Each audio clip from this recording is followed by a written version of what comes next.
I'm sure every one of us can pick at least one thing in our lives that we want to change. The truth of it is, behavior change is not easy. But there are some things we can do to make it easier. It's about forming new habits and breaking old ones.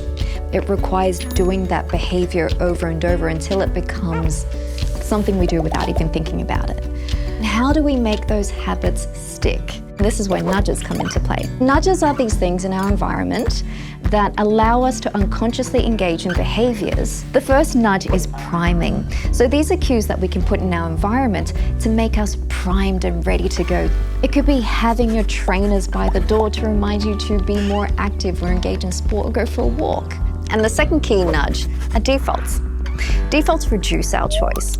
Now, unlike priming, which cues us in our environment to engage in those healthier behaviors, defaults make it a little bit harder to engage in those not so healthy behaviors. For example, you're more likely to cook a healthier meal if your fridge is stocked with those fruits and vegetables. One of the ways you can form healthier habits is by making small commitments to yourself that are anchored to events throughout the day.